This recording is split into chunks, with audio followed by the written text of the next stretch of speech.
that means is I will be live directing these two guys. I'm Chris Alvarado. This is Jamie Parkinen. That's Liam Clancy. They're great improvisers. I've been doing this a little bit longer than them, so I'm going to help them out tonight during their show. Now, we're passing out socks. Why are we passing out socks? Here's the deal. It's very easy for us to gauge when things are going well, okay? Because you laugh or whatever. But we don't often know when things aren't going well. You think maybe silence. Sometimes we don't know if that's a good silence or a bad silence. So, we are encouraging you to throw socks at them when you don't think it's going well.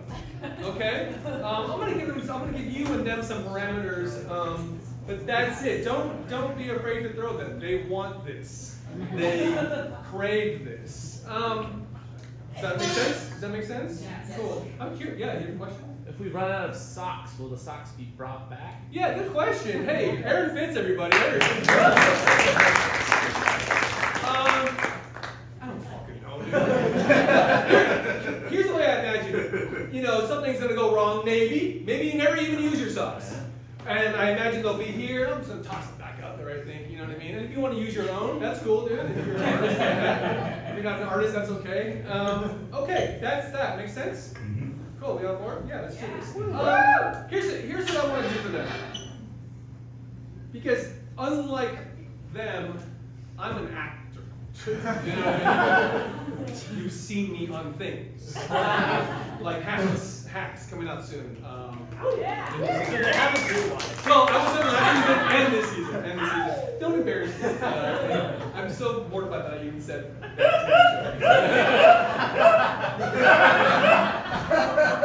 I wish we could start this whole thing over.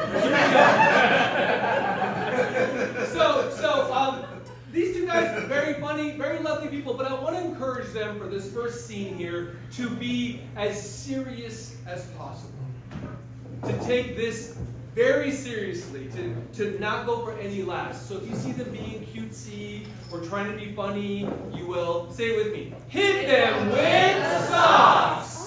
Sound good? So that's the criteria for this first scene. They're going to be as serious as possible. It probably won't be funny. And if it is, we're going to hit them. All right. You ask for a suggestion. Second suggestion. Tomatoes. Here we go.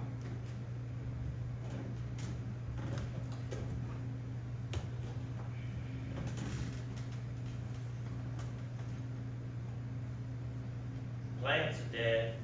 It's been a dry summer. It's been a dry summer. We made God angry. For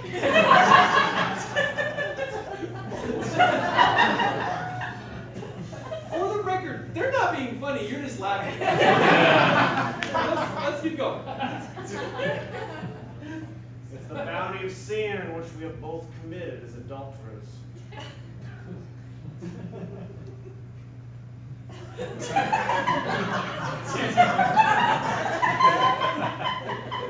I didn't mean to fuck you.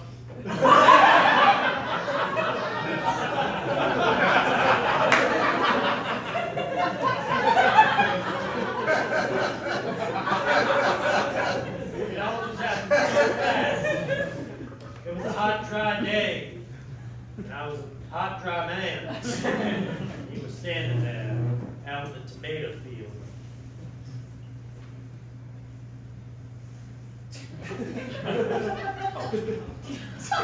I know it was not your intent to slip your penis into my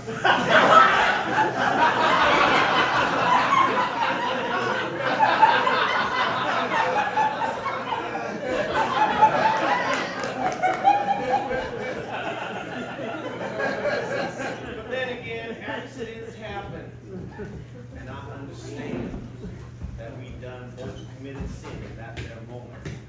And we're now being punished by a brutal dry summer and a cropless field. You know what the worst part of sin is? I love doing it.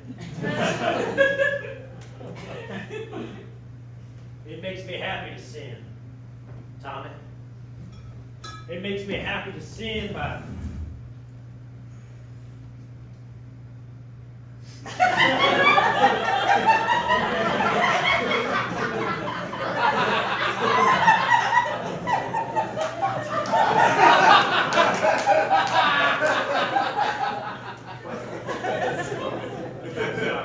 Get serious. I was just gonna say, it makes me happy to see him. Go. Slipping my little penis in your tender.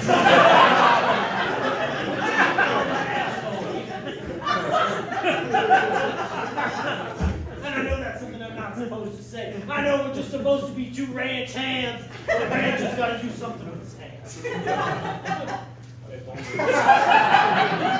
If only it were your hands. Don't mention little penis.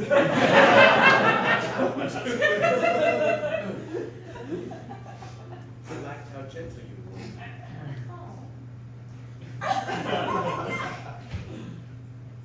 You see, when I was bent over, toiling over those tomatoes, lovely and gingerly caring for them, letting them slowly ripen on the vine.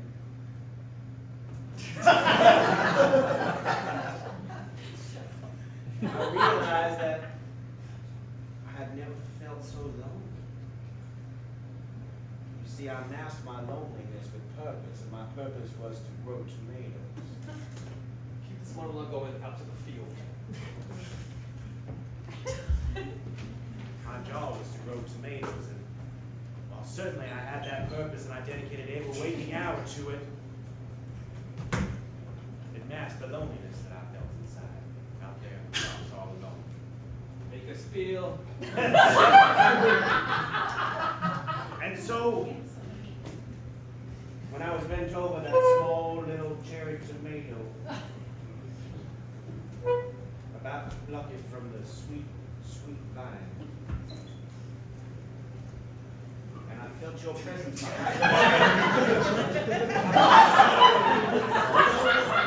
You just look.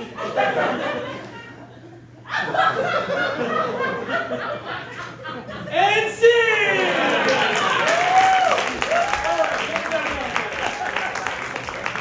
I don't know. I think they did a good job. Aaron, you have stock back there? Yeah. Okay. How did that happen? Right there. Okay. This is what we asked for. This is what we asked for. We want audience feedback. All right. What do we think? Yeah.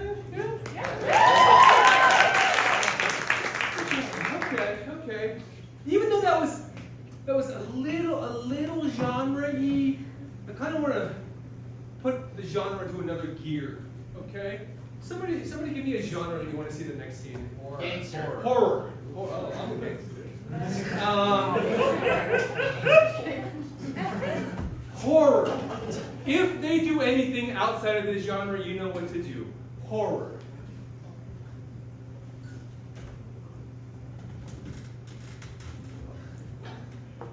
Honey, the lights have gone out.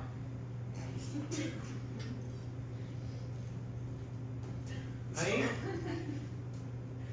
Trying to find you, but the lights are out.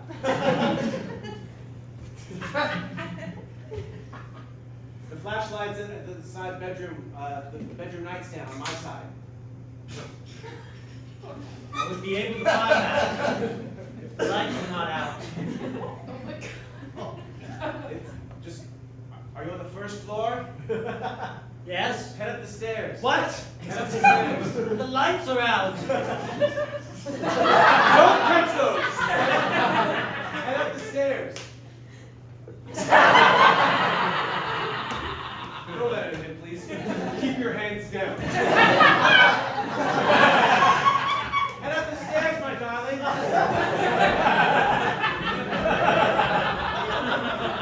up the stairs. I'm walking up the stairs. Now, when you reach the top of the stairs. Horror! What's happening, honey? Honey, what's going on? There's something else in here. A spirit, maybe. Something? A Jackson Someone? poltergeist. A poltergeist? A poltergeist? Yes, a poltergeist. A ghost that moves between posters that we have hanging on the wall.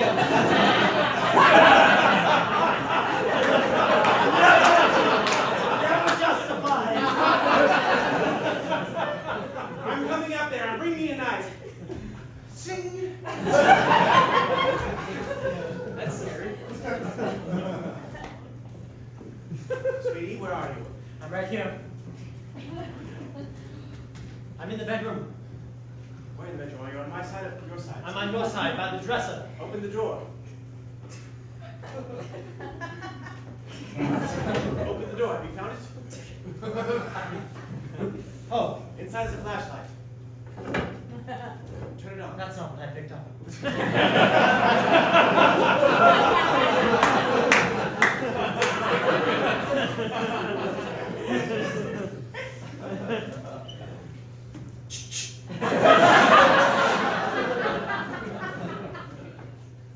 All right, I'll put it back. Pick up the flashlight now. Click. You got a knife! Yes, as I said. Where's that poster, guys? Somewhere around here. In the walls, floating between the various posters. What posters are hanging? You've got that one of the Alvin and the various chipmunks. And the other poster? And you have that other one of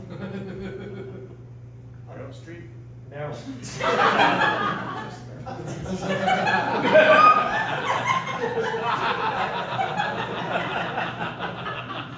Well, which one was it? Was it Meryl or was it Alvin? Which one was the poster, guys? I think it was Meryl, but it scared me. By the time I looked at the poster, it was gone. Plus, it was dark. Wait a second. Got two large motifs.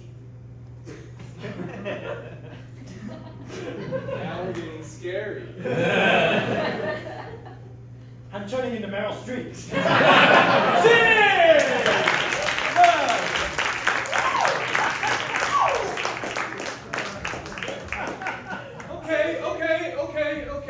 Okay. I think I hadn't planned on doing another genre. I just don't think they really nailed horror. Somebody give me another genre. Noir. Gangster. Noir sounds good. There you go, Zach. Noir. It was a Tuesday, like every other Tuesday. It started with a 2 and it ended with a day. I was outside walking when I got word that there had been a murder. But not any murder. Chief! Yes. There's been a murder. But not just any murder. It's your wife. He told me it was my wife. She's dead. She was dead. Aren't you sad, sir? Sad. Of course I am. But I knew this was coming. Did you? Yes. How could you possibly have known? Who's to say? I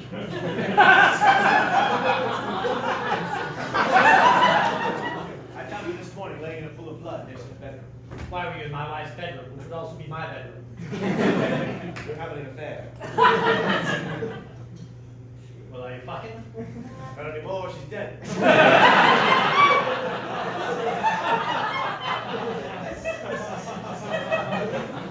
Well, it's good to know some men have morals.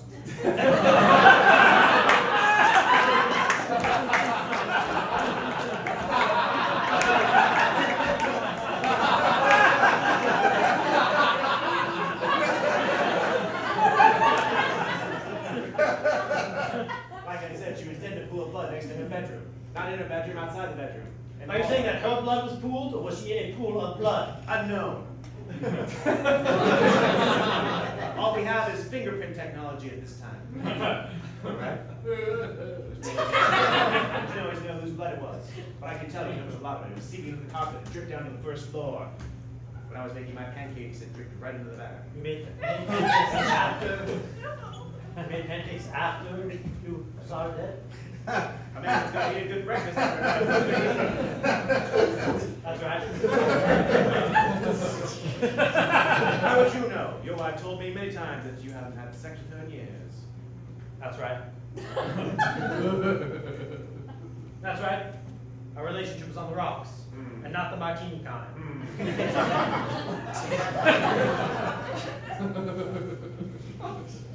We didn't get along good, you see. My wife was a hot bitch. That's right. Hot, but I didn't like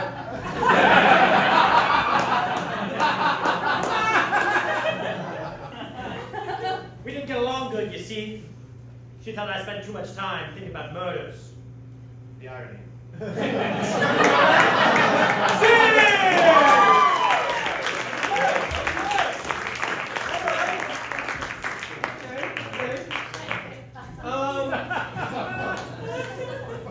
You know, one of the traps in improv is it's easy to just stand here and just talk at each other, just two talking heads. Kind of like that. Kind of like that. Yeah. Kind of like that. That's right. That's right. So I want to challenge them to be as physical as possible in this next scene. Okay. So if you catch them standing, hanging out, just doing what they were just doing, let's hit them. All right. So a very physical scene here, based on the suggestion that's coming from you.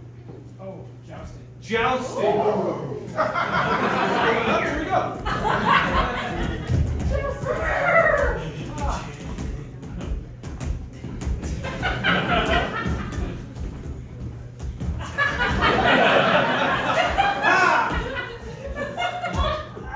Damn it!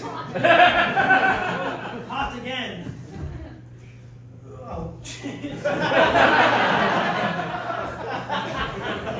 All right.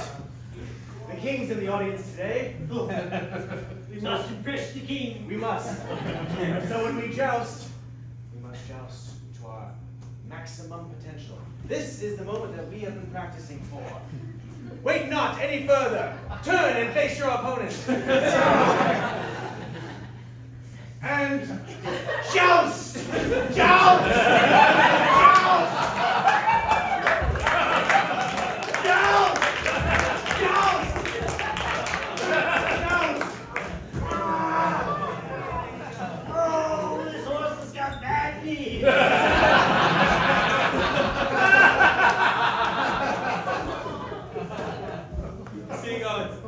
You know what they do with old horses, don't you? They shoot them in the head, because that's all they're good for, is meat and glue. You want to know what it's That's like? a lot to be good for. You want me to show you what a young horse looks like? A young buck? Sure.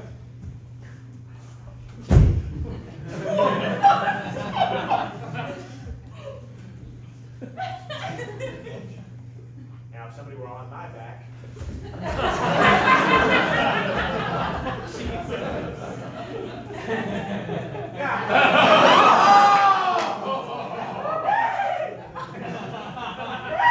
This is mean. That's physical as hell.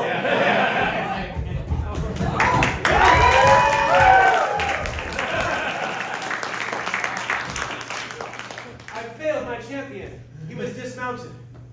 You've lost. You know what we do with jousters who lose? Ah! Yeah, we're You know what we do with jousters who lose? We kill him. Oh no. We tear him limb from limb. Ah! We knee him in the ass. Ah! You okay for that? Wait! You can't do that! That's not how it works!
Alright.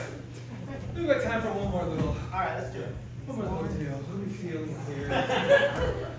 Chris, you were sitting down. Why are you going to grab? It's only shoulders. Alright, here we go. One more thing. So we did silent, physical, this is genre. Well, how about this? Get through the funniest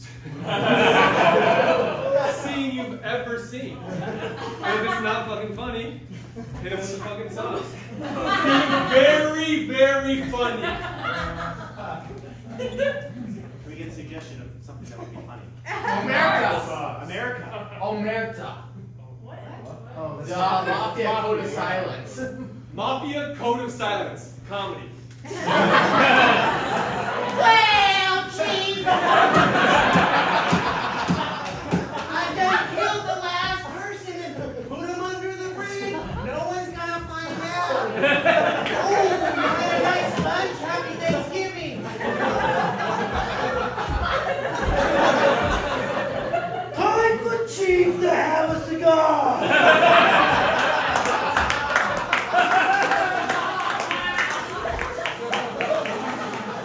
Chief, you got some gas in your butthole. It's coming out and it stinks like tryptophan. It stinks funnier. It stinks like tryptophan. That's right. Ooh, you gotta light that cigar before you smoke it, sir. How you do it right on my hot tits?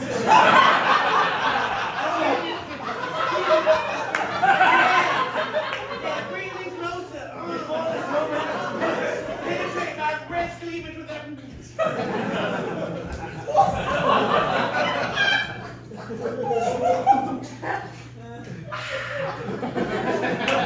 Was that good for you, sir? That was fantastic. As I was saying, that man's dead under the bridge now. Good. Now we can commence your evil plan to take over the White House. Great. So I want this to be funnier, and then I also want to see a series of callbacks from every piece you've done so far. Go. Okay. This is the physical portion. the actual- I'm not a nuanced man. I'm not a mafia boss of nuance. I just like to say things as they are. Tomato. It's a motto when you know it. That's our motto. Tomato. Omega. Oh, motto. That's Omado. That's what I said. That's Omega. You said it's Omega. That's Omega. You're thinking of. That's your high school fraternity. Omega. High school fraternity. You don't know where I went to school. You're just a little new mafia boy. Well, we got these two crack. Bad crow. We got these two crack detectives on our tail. You think they found us? I think so. Is it the one that has the hot wife we've all been banging? That's right. She's dead now. Found her in a pool of blood this morning. Like, she was in a pool of her blood, or was it a pool of blood? Unknown. All we have is fingerprint technology. But it was a lot of blood. Seeped through the carpet, went through the floor, down and ripped through the ceiling when I was making my pancakes. You were making pancakes! After a night of making love, a man needs a hearty breakfast. Particularly when fornication is involved, and you only get the F word when you're fucking somebody's wife. Fornication is a single act. All right. I was once, a long time ago, before I came here to the city. And I was a farmhand out west, trying to find my way in life. It was a hot farmhand. I fell in love with him quickly. The type of love that comes fast. That's the thing they tell you about. They tell you about the harvest, they tell you about the seed plants. They never tell you about how quick things seem to ripen. And I took my little mafia boss penis. And I slipped it into his tender farmhand asshole. We made farm love. We made farm love, and that's when I knew I had to move to New York. Otherwise, I'd stay there my whole life. Nothing. I'm sorry, but we have to put you guys to pastor.